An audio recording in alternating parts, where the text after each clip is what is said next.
ya le pido un anticipo a Candela del contenido de su columna. Previamente, si querés seguir opinando, participando del programa, nuestra línea directa, ya ingresando en la tercera hora de Primera Mañana. 341-202-1013.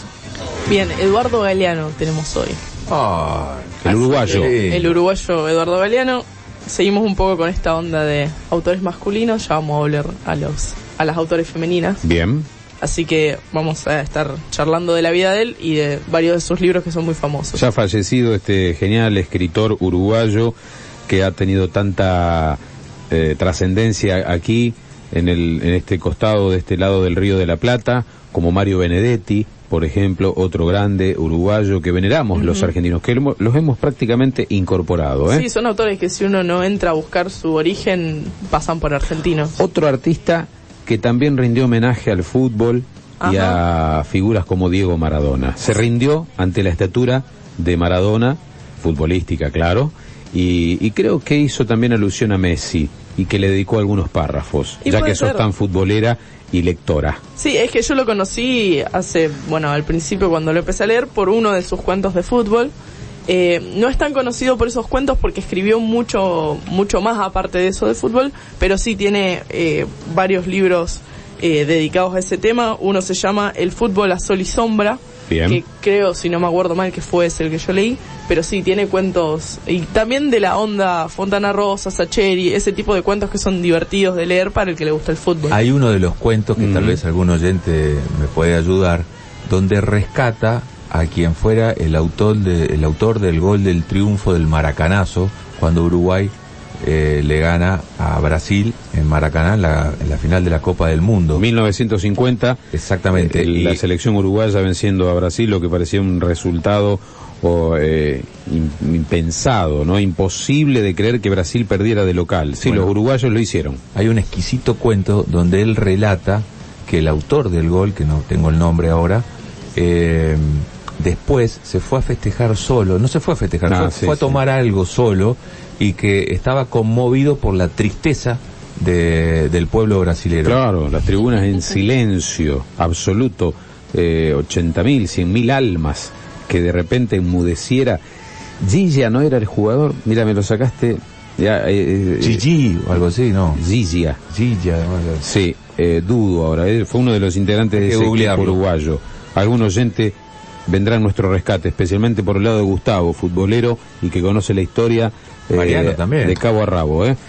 Aprovecho para saludar a Miguel, que nos escucha desde su bar, dejó el saludo muy temprano, me había olvidado, y Eduardo Galeano tiene una de las obras simbólicas del pensamiento latinoamericano crítico hacia el capitalismo, hacia la vinculación de estos países del subcontinente con las potencias como Estados Unidos, las venas abiertas de América Latina. Exactamente. Obra cumbre de Galeano. El libro que le regaló a Barack Obama, creo, si mal no recuerdo. Exactamente. Hugo Chávez se lo regaló. Hugo Chávez. Sí, en un encuentro de la Cumbre de las Américas, y fue como lo más anecdótico de ese libro. Me confirma Gustavo que Gigia era el autor del gol uruguayo que enmudeció al Maracaná, que se conoció a partir de allí como el Maracanazo. 9 de la mañana, 13 minutos.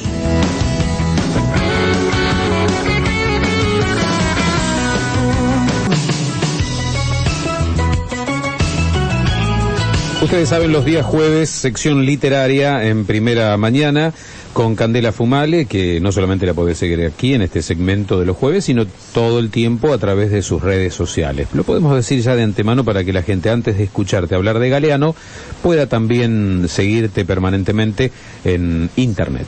Bueno, muy bien. En Instagram y en Facebook, Candela Fumale. En YouTube también Candela Fumale, y si no, en el blog escritoscósmicos.video.blog. Muchas gracias. Hablaste de Eduardo Galeano. Tal vez inauguró la literatura crítica, mezcla de literatura con política y con un sentido de crítica hacia los poderes occidentales y el impacto que han tenido en América Latina, traducido en este libro Las venas abiertas de América Latina, obra cumbre que data del año 1971. De hecho, fue un libro que, bueno, por supuesto estuvo prohibido durante las dictaduras, En el 73 se arrancó la dictadura en Uruguay y él se vino a vivir a la Argentina, y bueno, cuando arrancó la dictadura acá, se fue a vivir a España y estuvo exiliado ahí. Después de muchos años, ese libro se volvió un referente de, por ahí, los movimientos de izquierda o los movimientos que estaban en contra del imperialismo, del capitalismo o del poder de Estados Unidos o de Europa. Y él dijo en algunas entrevistas que quizás lo que él había utilizado como para ilustrar un libro había quedado como muestra de un pensamiento absoluto que él no tenía en realidad, en el sentido de que se lo había de alguna forma puesto en un lugar donde él había querido criticar eso, y no necesariamente era la bandera que él levantaba constantemente. Pero es un libro muy interesante, con mucha información, y lo que hace Galeano, que lo hacen varios libros, es mezclar muchos géneros.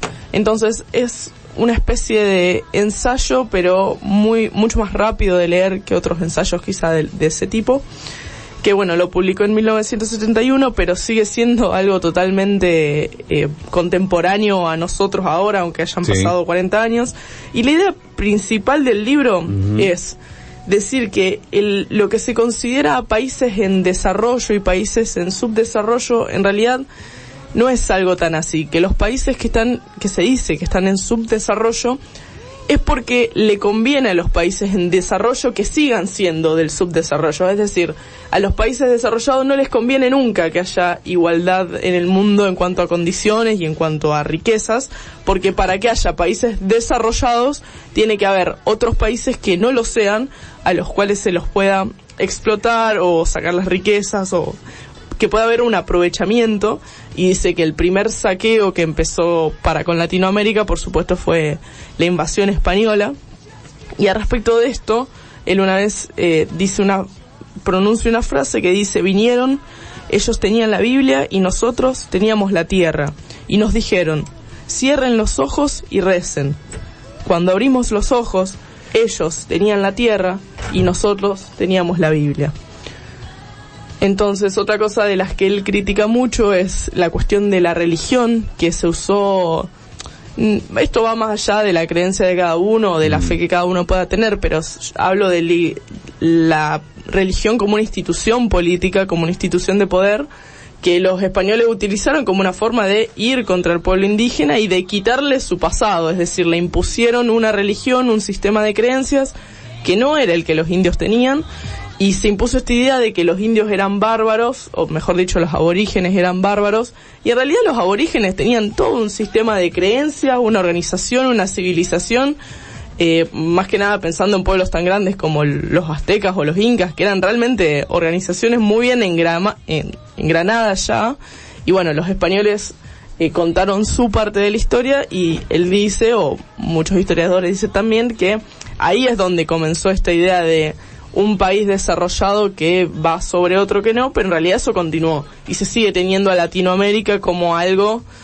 Él dice que cuando uno piensa en América, el mundo entero piensa en Estados Unidos, y en todo caso nosotros somos una subamérica, como diciendo lo que sobra de América o algo que no está a la altura de Norteamérica o Estados Unidos. Esta literatura dio fundamento a los partidos de izquierdas para denunciar esta división del trabajo y del poder, teniendo a los países europeos y a Estados Unidos principalmente como los generadores de conocimiento que someten a países como los latinoamericanos, productores simplemente de materias primas.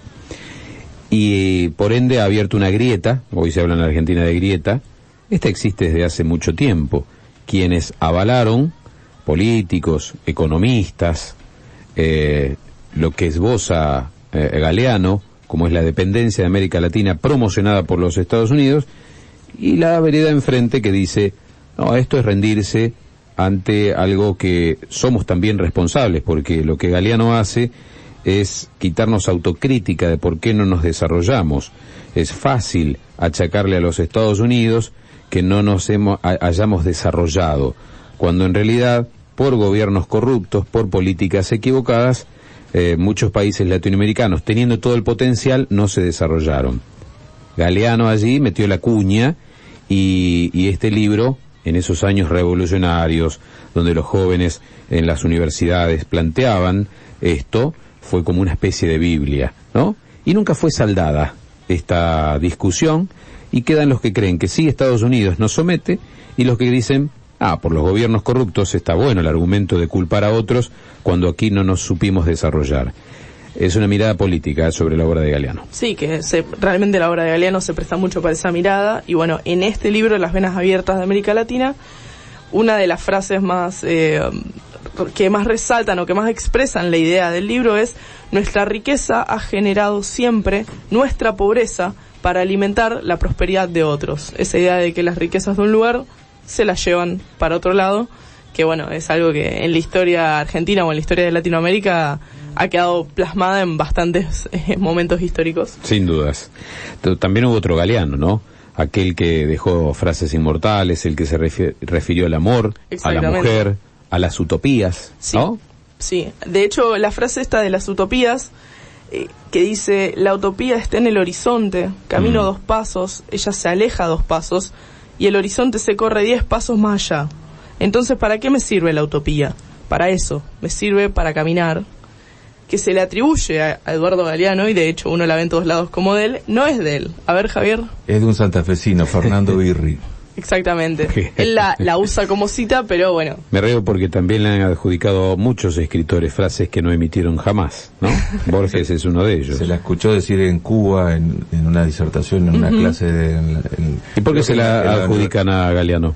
Porque Galeano la hizo famosa. Claro, Galeano la cita en un discurso. Sí. Y bueno, quedó como que... se la escucharon decir a él y quedó en su boca la frase. Hay una frase de Galeano, sí, que le pertenece y que tiene que ver con la solidaridad. ¿La conoces? A ver, no se me viene a la cabeza. La caridad es humillante porque se ejerce verticalmente y desde arriba. La solidaridad es horizontal e implica respeto mutuo. Qué bueno, ¿no? Otra frase célebre de Galeano, ¿la tienen por allí? A ver, Javier. Hacemos un juego de voces. Porque los científicos dicen que estamos hechos de átomos, pero a mí un pajarito me contó que estamos hechos de historias. Eduardo Galeano, el recorrido, a través de sus célebres frases. Candela. Bien. Y una última que es una de las más conocidas, quizás referidas al amor, no tanto ya a la política. Dice: no consigo dormir. Ajá. Tengo una mujer atravesada en los párpados. Si pudiera, le diría que se vaya, pero tengo una mujer atravesada en la garganta. Muy bien. Galeano tiene esto, ¿no es cierto? Tiene la síntesis que propia de la poesía, en donde de manera muy breve, muy fácil de entender, vos no tenés que ser un gran lector para entender a Galeano lo que te quiere decir. Te atraviesa de una manera muy fácil la emoción de la que él está hablando. Yo recomiendo el libro de los abrazos, que está lleno de frases, de estas pequeñas frases. Es un libro muy lindo. Bueno, este libro de los abrazos tiene textos cortitos y bueno, esta idea de que él va por ahí mezclando géneros, porque es un libro de cuentos, podría decirse, pero a la vez tiene como estas pequeñas poesías que es muy interesante de leer. Por supuesto, Las venas abiertas de América Latina, y si no, Memorias del fuego o Espejos también son de sus libros más conocidos y más famosos. Uno de los principales autores de la literatura hispanohablante es de Uruguay, y se llama Eduardo Galeano, fallecido ya hace algunos años. En 2015, sí. Y su figura, como todos aquellos que dejan físicamente este mundo, se agiganta con la vigencia de sus dichos, frases y libros. Cerramos, Candela. Muy bien, sí. 9:28 de la mañana. ¿Con qué?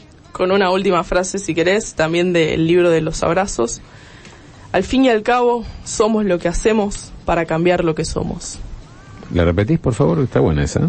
Al fin y al cabo, somos lo que hacemos para cambiar lo que somos. Te hago un cuadrito. Un juego de palabras, pero sí, que explica muchas cosas. Tenemos que evolucionar. ¿Hacia dónde? ¿Hacia dónde vamos? Lo importante es hacia donde nosotros querramos y no donde los otros quieran. Y esto tiene que ver con la esencia humana, no cuestionarse permanentemente, no estar conformes con lo que uno es, con lo que uno hace, y creo que a eso se refiere también Eduardo Galeano, las angustias, los ideales, la fantasía que el ser humano a través de sus pensamientos se propone o se imagina. Bueno, señores, nos da para pensar, nos hace reflexionar este autor uruguayo. La gente que te sigue, a Candela Fumale, joven, escritora, en ciernes, no has publicado ningún libro todavía. Todavía no, hay uno que está ahí naciendo. ¿Naciendo? Estoy por parir al Pero libro claro, todavía. Pero ya lo queremos. Cuando tenga noticias sobre eso, vamos a contar un poquito. Nos conformamos ahora a través de tus redes sociales. Bueno, en escritoscósmicos.video.blog, ahí están los escritos que ya fui subiendo. Si no, en YouTube, Candela Fumale, las columnas anteriores de acá de la radio. O en Instagram y Facebook, Candela Fumale. Ahí está todo. Así pasó entonces el segmento literario. ¿Te quedas unos minutos? Por supuesto. 9:29 en la mañana. ¿Actualizamos los datos del tiempo, puede ser?